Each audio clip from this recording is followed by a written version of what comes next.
As 2024 winds down, what do the results of this election year mean for 2025?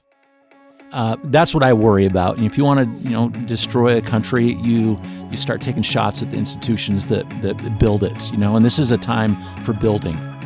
On this episode, we look back on a tumultuous election year and offer a roadmap for a more productive, solutions-focused 2025. You're listening to Defending Ideas. Defending Ideas is a weekly podcast produced by Sutherland Institute. On this show, we are committed to renewing the principles of common sense conservatism, making you a better champion of sound ideas.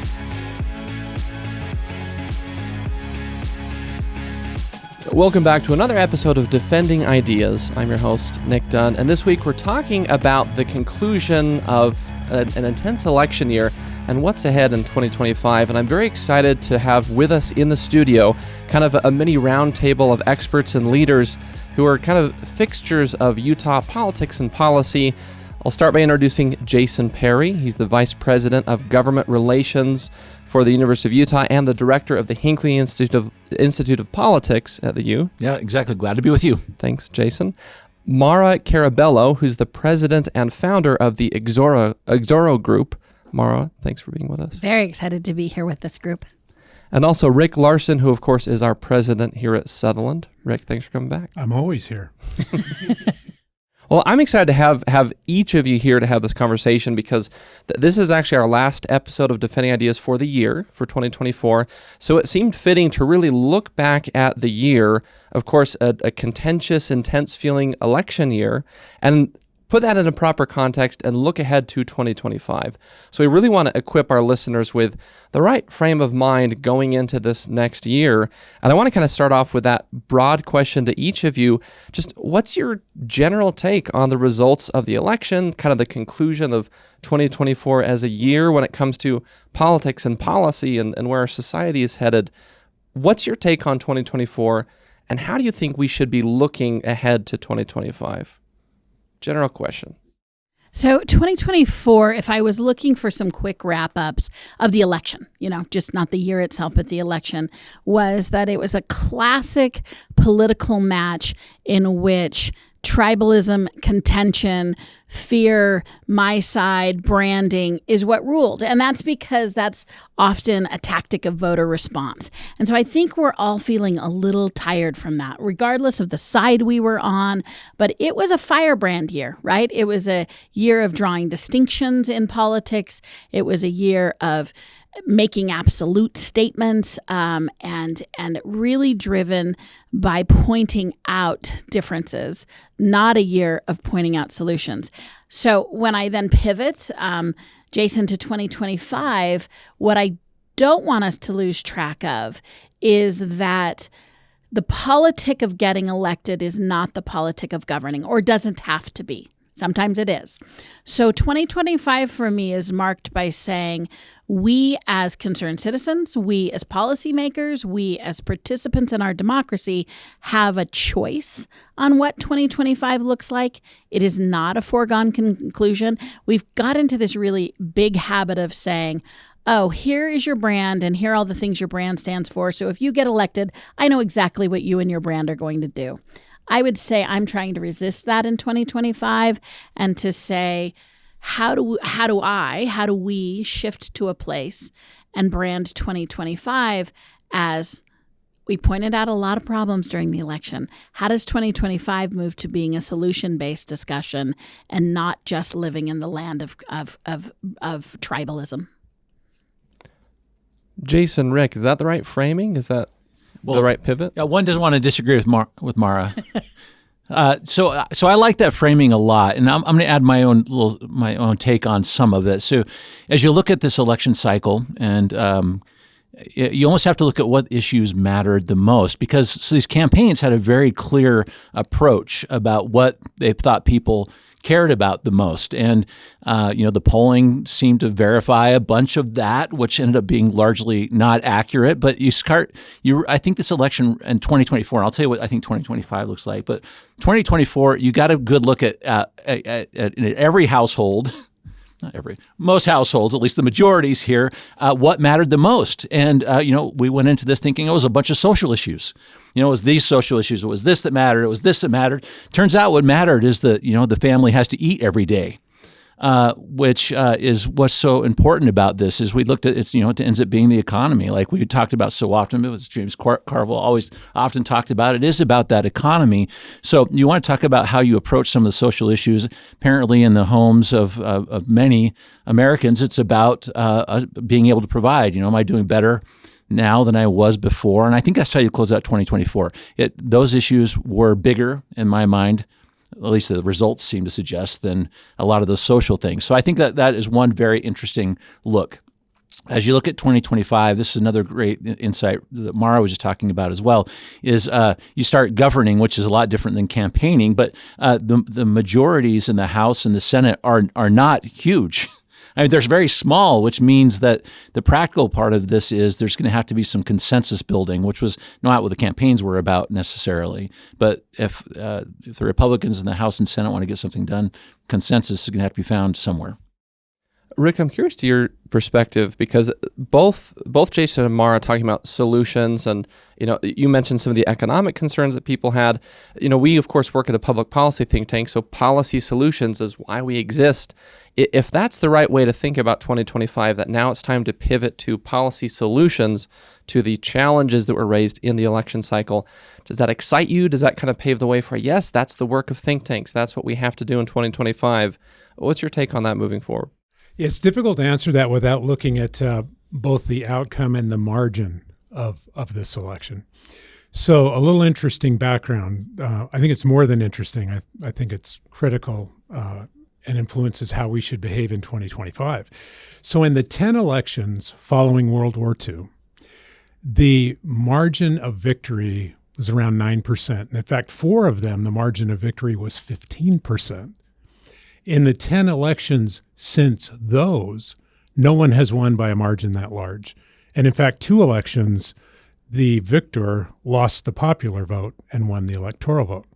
So we've never seen a sustained string of razor-thin margins like we're living in right now. And it makes it difficult for post-election unity for a couple of reasons. One is you can debate whether or not there was a mandate to the winner. And there's also a problem because the losing party has no motivation to change their policy platforms. In fact, they double down.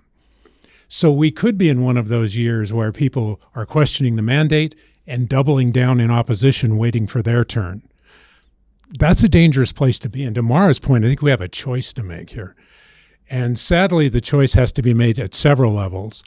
One, it needs to be made by a more informed electorate. So we need to understand this trend. This is a unique trend. We should be watching this very carefully. Why are we so almost evenly divided? Second, I think media has a responsibility in this. They have got to start assessing political outcomes with this history in mind and stop politicizing their analysis. And then the political parties themselves. I was listening to Mitt Romney speak this morning about remaining a conservative despite what everyone accuses him of and what has changed, and referencing back to Reagan conservatism and John McCain conservatism.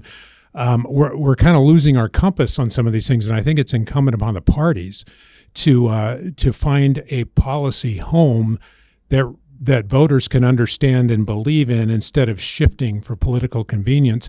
So maybe the first step is making voters aware of this trend so they can view both the media and the party messages with a little more objectivity. I want to pick up on a concept that Rick pointed out that I find so powerful and completely underutilized, in that the voter seems to think that they are somewhat powerless if you look at them in large clumps like polling does. And it's exactly the opposite. As someone who's prepped a lot of candidates and has done the hypocrisy of campaigning and figuring out what people want, it is a mirror. It is not a call and response. A politician won't sell what an electorate won't buy. And yet we tend to look at them and say, why are you selling? Oh, that's so awful. And a big component of that is information, right? And I think what has changed and we need to grapple with in politics is the media. And you can't grapple with that unless you look at social media. And one of the big changes I've made in my life, one of the things that I think makes the biggest impact is sourcing your material and being really conscientious about what you consume. And I think there's two elements to that. There's a credibility element, which is not an entertainment element, and there is a look at both sides element. It is amazing how much you'll start consuming in one ideology without attempting to, right? You don't mean to, you think you're balanced.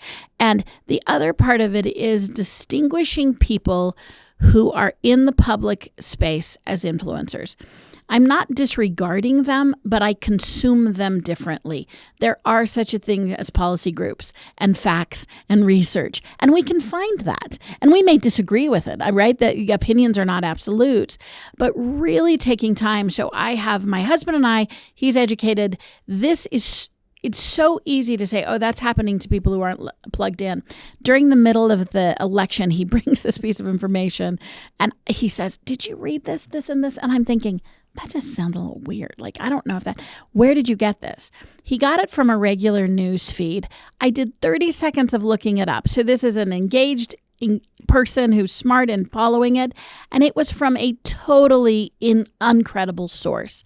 And I don't think we realize how much we're letting the voices of people we shouldn't be listening to call the politics of the moment and how much our elected officials are being impacted by those voices. So what I'm grappling with is not how you eliminate voices, but how you start being a little better at understanding what you're consuming. You know, we talk about this on campus a lot with our students, you know, about where they get their information, which I think is so important. But you have to have this conversation about this confirmation bias sort of, you know, phenomenon that does happen with the social media. And that's what you talk to our students. As you know, most of them are getting stuff from YouTube these days, you know, a lot of their information, a lot of news. And, you know, we talk about this in class and say, hey, by the way, when you watch a certain number of videos, it is going to feed you that same kind of thing every single time. I know we talk about this, but we have to remind our students, like, you really have to, like, consciously try to get some other kind of content, because if you're just relying on a couple of these social media feeds, you're not going to get something else. You will only get what you like. And we have to, you know, talk to our students a lot. Sometimes, you know, you got to eat the broccoli. You just have to, well, maybe, or whatever it is. But you have to from time to time, which is why, you know, it's interesting. One of our resident scholars, Arthur Brooks, has said that's why his recommendation to his students there was 15 minutes a day. All right. You can watch cable news 15 minutes a day, then let it go. All right. Nothing's going to change between now and tonight. That's going to change your approach a little bit. So just be really thoughtful about your content. That's what I love what you both just said. But it's a conscious choice, because if you just leave it to your scrolling, you're not going to get it ever. Can I comment on that, just because it has so much to do with 2025 and whether or not we're lying in wait, waiting for revenge, or waiting to prove everyone wrong? I want to suggest an experiment. So, Nick, as you know, I have a background in media, so I'm somewhat familiar with what can take place when scripting, whether it be a news half hour or a feature-length film. Bias enters in. I would challenge all of our listeners, as they begin 2025 in just a matter of days, to start assessing media with this thought in mind. Are they reporting a fact, or are they speculating on what could happen? It's incredible to me how much of the average newscast is filled with speculation. Well, if the candidate does this, if the other party does that, if this elected official does this. Interesting dinner conversation, that's not news. And that speculation can be very upsetting, because they present scenarios that are upsetting, but they're nothing more than a scenario that could happen.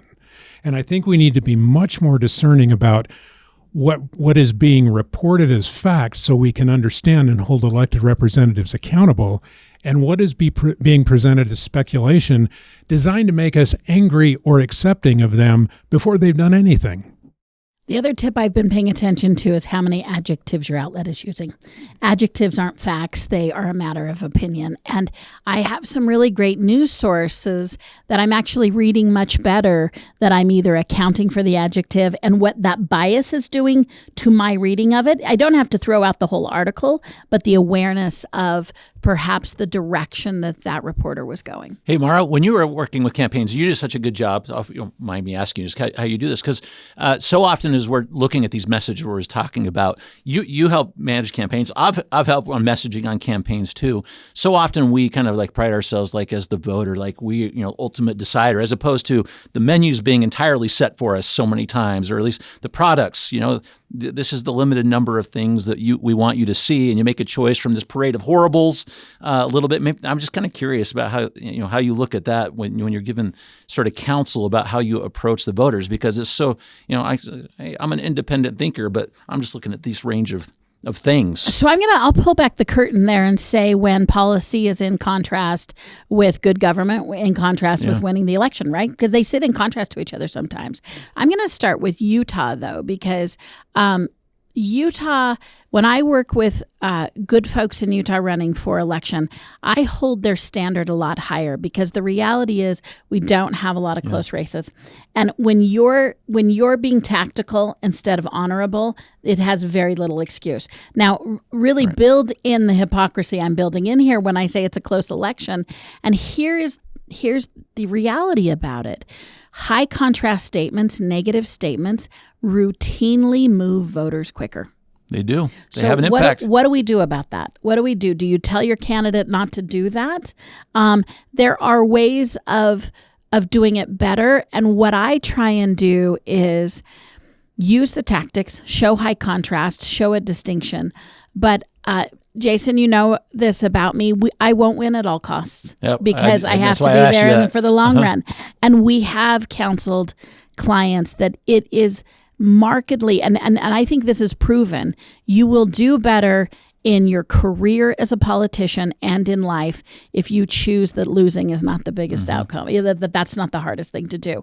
So as you know, we will counsel people to do what we think is the most. I don't mind high contrast. I don't even mind some toughness about your opponent, but it is really easy to have a common sense criteria about what is appropriate and worthy of a public discussion and what is just trash talk. And so I don't need to go into that, because we can all feel it. And I have a bit of disdain, and as you know, we will turn it down. And the system works. You can be competitive and still hold a value. Absolutely. I want to go back to the media conversation for just a minute, because it's such an important institution of our society that you've all articulated how people get their information, where they get it, can have a huge impact on voter sentiment. And I think a lot of folks resonate with this concern of going more in the direction of opinion journalism, or opinion masquerading as journalism, or kind of these sources that are not as reputable. But I want to get your thoughts on why we think that's happening among voters, among the electorate. Is it just the advent of modern technology, that it's so easy to scroll and get whatever the YouTube algorithm will feed me on my phone? Which, by the way, Sutherland Institute, you should subscribe to the YouTube channel. We're like the broccoli, but covered in cheese sauce, so we're nutritious but also fun, hopefully. Nice touch. But I want to ask, because it seems like it's an outgrowth of the decline in trust of our major civic institutions, that this is just a sort of based on anecdotal experiences, a perspective that if so many voters feel like they have been burned by the major traditionally trustworthy institutions, whatever they are, including major media organizations, isn't it kind of natural to assume that they're going to go to other sources, new media, new figures that are telling them something different than kind of the traditional media? So I want to see what is the responsibility for both consumers of media and producers of media to try and bolster trust in actual credible sources? Is that a variable that can help explain sort of this direction that maybe voters are going as far as where they're getting their information?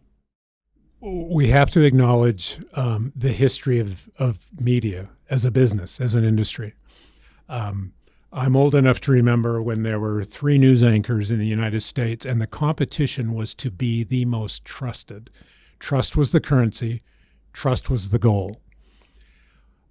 It is a it is a business reality that when news stations went from an evening broadcast to a 24-hour news channel, the goal became holding viewers. It's really that simple. The unfortunate thing is the average viewer doesn't realize they are caught up in that transition and have been for decades now. So one of the reasons you have so many talking heads, so many pundits, so many contributing, some are on the set, you can tell, to disagree and start the argument. Some are there to further the narrative of that particular station. Ownership of the stations becomes there. There are all these variables that now come in. But the bottom line is a 24-hour news channel must hold viewership.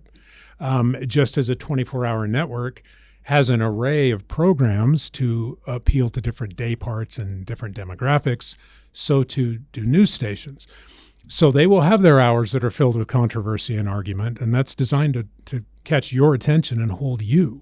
If you view that listening for language, whether it's speculation or adjective, or a combination of the two, consume it as entertainment if you find it entertaining. But for heaven's sakes, don't let it fully inform your political opinions, because there's other information to be had. Now, layer on top of that the immediacy of social media. I don't think there's any parallel in history to the effect social media has had on an electorate, on the political process, on the state of our nation. The immediacy, the algorithms, the bias that is both tracked and fed among viewers, it's just difficult to discount the impact of some of the main social media influencers in that contrast, because people do, if they get disillusioned, it's too easy to go somewhere else and find everything that you think is true with no productive counterpoint. So we're in a very interesting state, and this is why it's a three-part process. It's the parties, it's the media, and it's an informed voter, because we've got to defend ourselves, we've got to empower ourselves, we've got to remain curious and objective and discerning. It's one of the questions of our days in terms of getting us back to a civically driven community. And I think for me, of the three parts, where I feel the most hope of change is the individuals. There's a built-in resistance, a strategic resistance on the part of the party and on the part of politic and the media, right? There's other variables that would make them less inclined to change. But I think we have to figure out, you all have taken this approach in education. This is where Jason lives in his daily life, is how do we make a better case for being a good civic American? How do we make it more interesting? How do we make it more entertaining and sexy without moving to the entertaining people who are not focused on civics? They're focused on entertainment. The pressure of the outcome of having too much information is as toxic as having not enough information. And there's just too much of it. And how do you discern and how do you decide?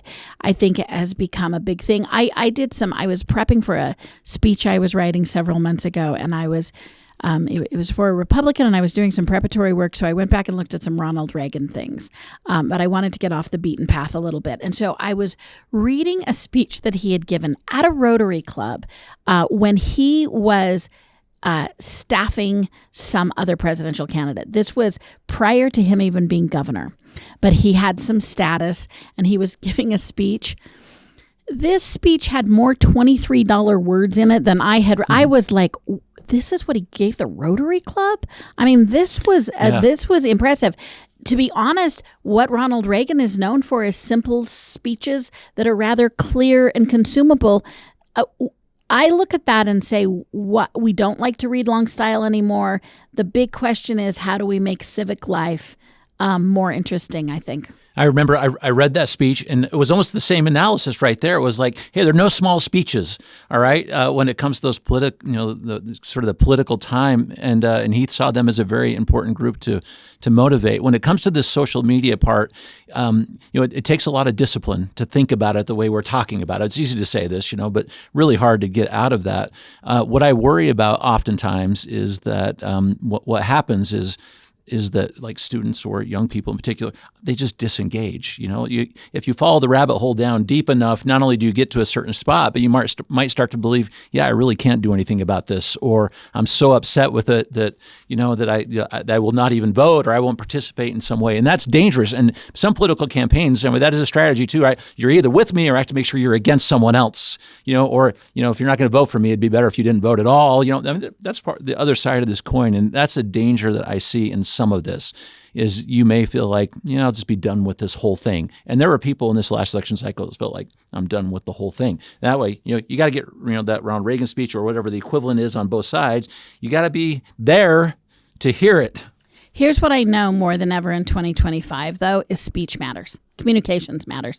I don't know if it mattered as much. Well, it did. 100 years ago, who had access to newspapers? You were hearing things secondhand. So one of the things that I'm sort of overwhelmed by, but also encouraged by, is we know that word choice does matter. We know that speech matters. We know that forums like this start to make a difference. Then you can see a pathway forward.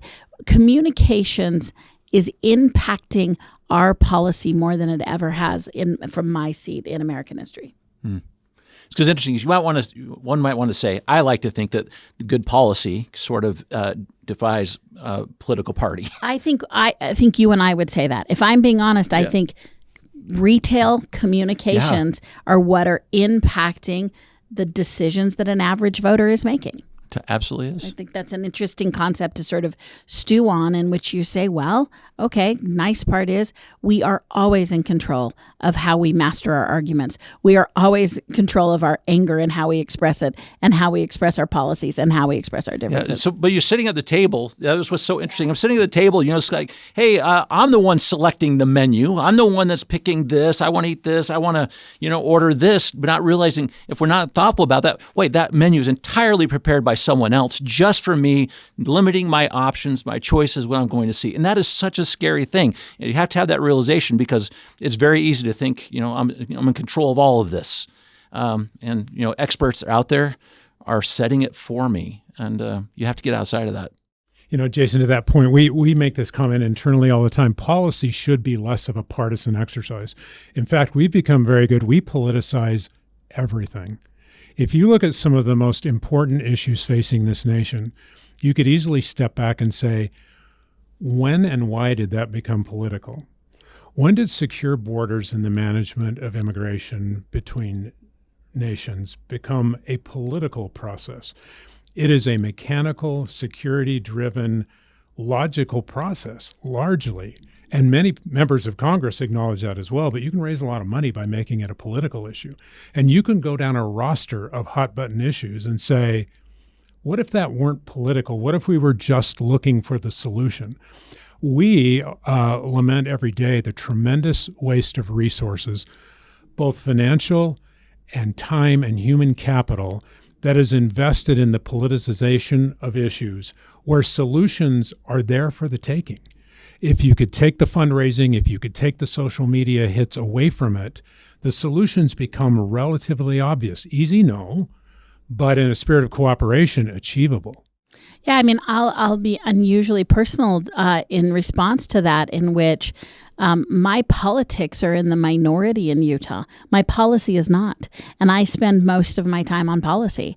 And there is so much good work to be done on policy. If I'm taking a capital P politics narrow point of view to that word, then I'm often very far away from the people I'm sitting at the table with. To all of our detriment.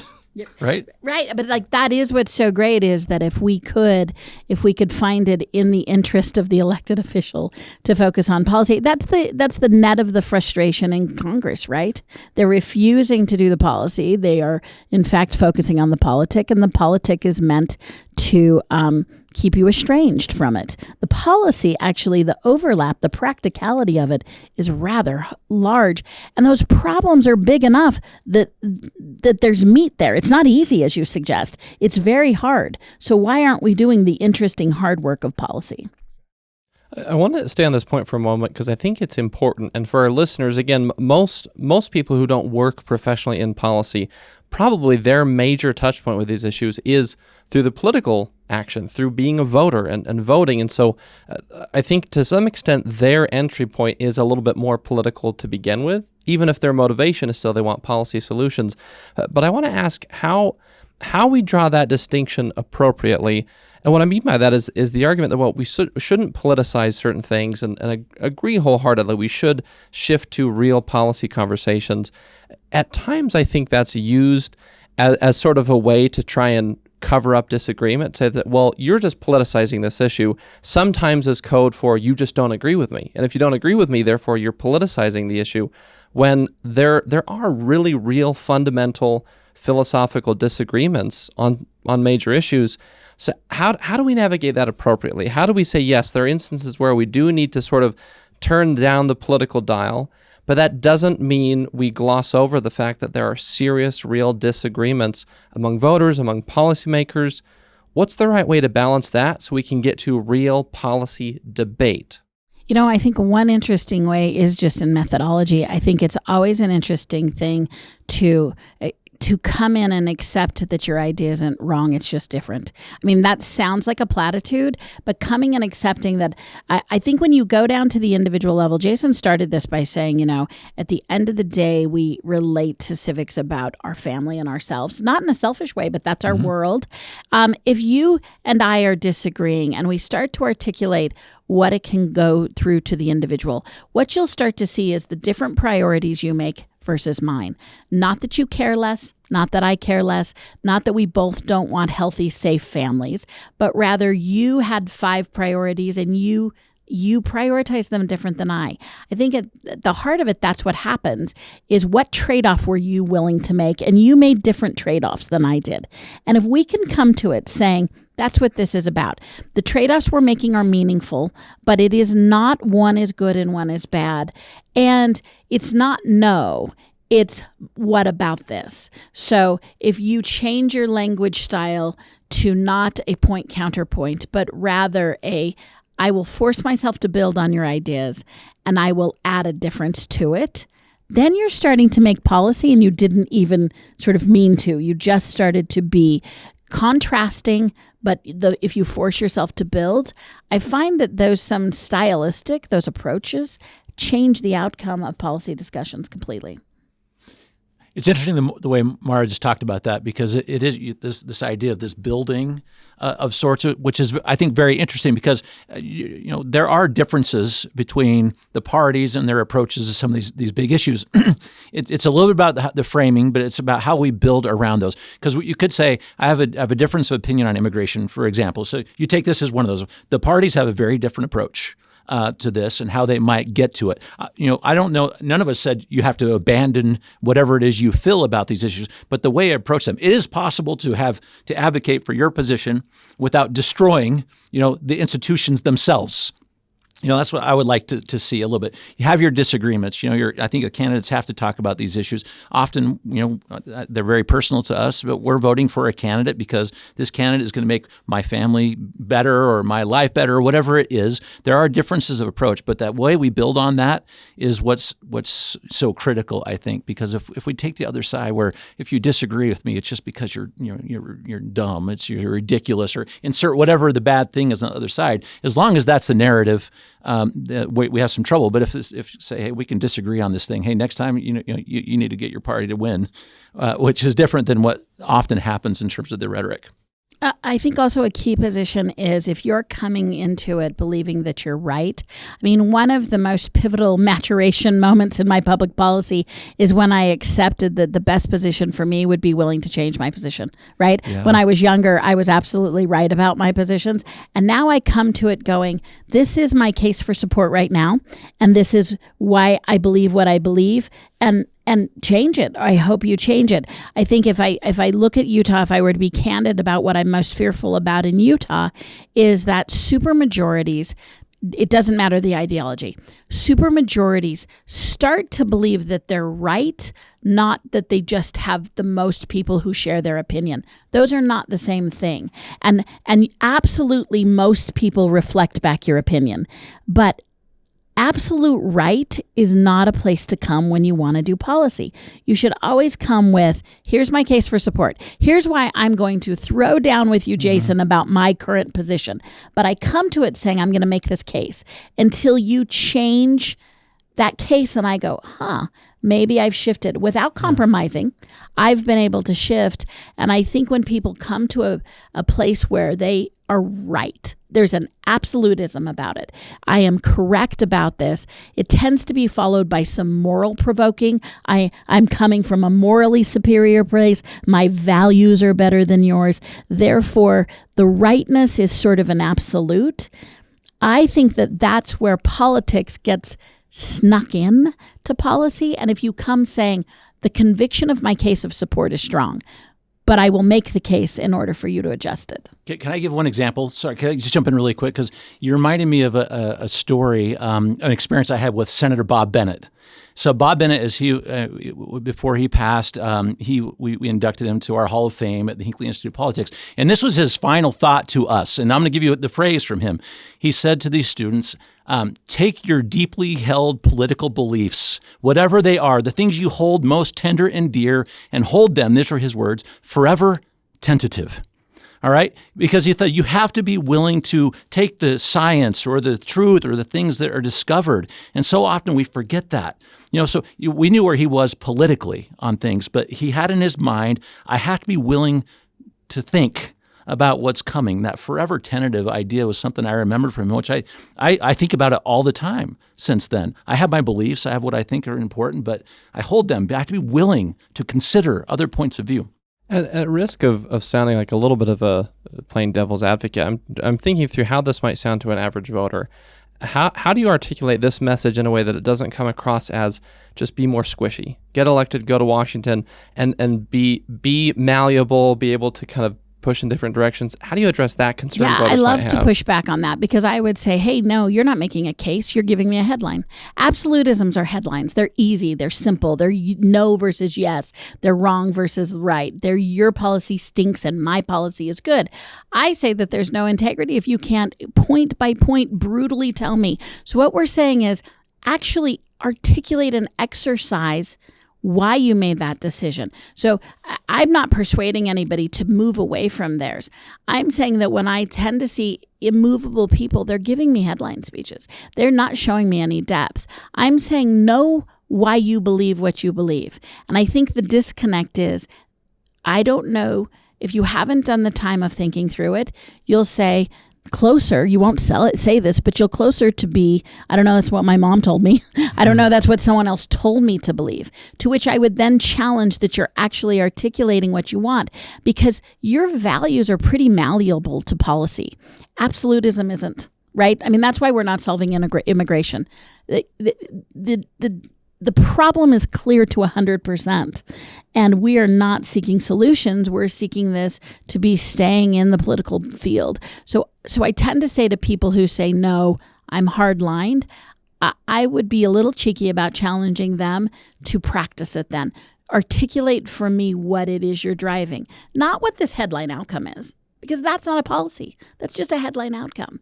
And I'd say, I don't know, if you've thought about it a lot, you realize that values can lead to so many different surprising policy outcomes, and that policy outcome might actually be wrapped in red or blue in a way that you didn't understand.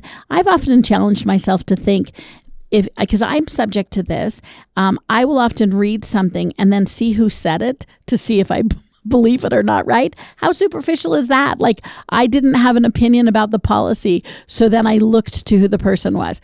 There's some credibility in that. But there's also credibility in saying, why don't I decide what I believe regardless of the branding around it? Nic, it goes back to, our constitutional roots were filled with debate and disagreement and not always civil. But we were born of principled compromise, of holding true to the overarching principles and all kinds of adjustments made along the way. I truly believe we're becoming conditioned to be angry. And if you immediately become angry about your position, what I see in that is you haven't thought it all the way through. So you're going to speak more loudly to make your point, because that's We've become conditioned through social media and other avenues that the loudest voice surely must win. Well, the loudest voice can possibly silence other voices, but they haven't won. There hasn't been any exchange of ideas. And we've allowed our politics to elevate. It's a bad combination to almost a religious fervor, and speak loudly enough and you'll be right. It's a bad combination because the religious fervor takes difference of opinion out of it and makes it good versus evil, right? If you disagree with me, what are you, evil? How can you see it that way? And what's lost in that is the opportunity to learn something that could inform your opinion, that could inform better policy through one of the great concerns about this razor-thin margin on presidential elections is what you can rest assured based on that data is at any given moment after a presidential election, half of the country is angry and afraid of the other half. That's not a recipe for a unified nation. That does not create a more perfect union. That creates a divided union. So unless we want to continue down that path, and we should stop and think about the fragility of democracies before we commit to that, the preference would be listening to one another. I know this sounds overly simplistic. Listening to one another, taking into account those principles most important to the other side, and creating solutions that more generally accommodate everyone. That unifies a nation as opposed to the track we're on right now. There is no doubt I was inspired by the thought of talking to you all at Sutherland Institute, but I was thinking about the year ahead and what I would like to see our elected officials focus on. And we have such a good guide stone, so I'm going to use your brand at Sutherland to say, so establish justice, provide domestic tranquility. That would be a terrific goal right now, is to provide domestic tranquility, provide for the common defense, promote the general welfare, and secure the blessings of liberty. But the domestic tranquility shows up in the preamble. It shows up in the contextual statements. And domestic tranquility, I think that's so lovely right now because I don't read into that compromise and capitulation. But wouldn't it be nice if domestic tranquility actually was a consistent through line of a goal for the members of Congress? I think that's a lovely notion for 25. Yeah, and that is not the opposite side of good policy. Right. In fact, maybe connected very much to it. Right. Well, we've got just a minute or two left. I kind of want to do the rapid fire since you teed it up, Maura. Kind of what should our elected officials do in 2025? And so I want to ask each of you the hypothetical question: if the president-elect and new congressional leadership walked into the room and say, "Hey, you guys are great. What's the first, biggest, most important thing we should do in 2025, and how should we go about it?" Same question if Utah's governor and legislative leadership walked into the room, same question. So what advice would you give to our elected leadership at the national and state level for how they should move forward in 2025? The Republicans have what they wanted, in which they control all branches. There's some risk in that, but find their courage, right? Do something. I think that I see an inclination, and maybe it's not inclination, it's disarray with Democrats. I see an opportunity for unusual coalitions, which has been the history of the United States. So I would challenge the Republicans from the state of Utah who are we've always punched above our weight. We still have that in our delegation. Build the unusual coalitions. You know you have a safe Republican seat here. Be a leader on compromise. To our state officials, I've already indicated this. I like our state officials, but I do think they have the burden of a supermajority. Don't get lazy. Don't think you're right. And I think we would all agree it is a time to focus on the fundamentals. It is not a time to focus on the fringe issues. And I think right now we're so captivated by them because of the public conversation. Utah has an opportunity. Growth is upon us. Our challenges that have been created by our opportunities are very real. All the easy stuff in Utah is done right now. We've got some hard stuff, and I am looking forward to a leadership team who will do the hard stuff. When I look at the national level here, I'm sort of echoing exactly what Maura was talking about. But you have the trifecta. The majorities are not huge, but you have that, and it would be a unique opportunity to use the policy and the approach to reinforce the strength of our institutions themselves. That's what I worry about. And if you want to, destroy a country, you start taking shots at the institutions that build it. And this is a time for building. Political campaigns are over. That's what I would love to see. All right, the rhetoric part there, that can be done, but it's time to start building. Can I just give it like an ovation to that answer? I would like to. That was great. Thank you, Maura Carabello. So there you go. Same thing for our state leaders here as well. This is a unique time. The state of Utah is a period of unprecedented growth. It's time to grow in a very smart way. It's time to let the policy that's been put in place play out. And it's easy to politicize it. But, Maura, you've been helpful. Sutherland Institute has been helpful in establishing a lot of those policies. It's time to let it play out. Rick, final words, advice for our elected officials for 2025. My final word would be citing that trend of 10 elections in a row where the losing party tends to double down on their position. I would say to elected officials, Republican and Democrat, do not be found obstructing a sound policy idea on political grounds. Do not stand in the way of progress because you're not willing to give the other side a win. You represent the people who elected you. The win is not yours to take. The win is on behalf of an electorate who trust you in that position. So do not obstruct a sound idea on partisan politics. Thank you to each of you. We are at time. We'll have to do this again. This has been wonderful. Again, Jason Perry with Hinckley Institute and U of U, and Maura Carabello from Exoro Group, and of course, Rick Larsen here at Sutherland.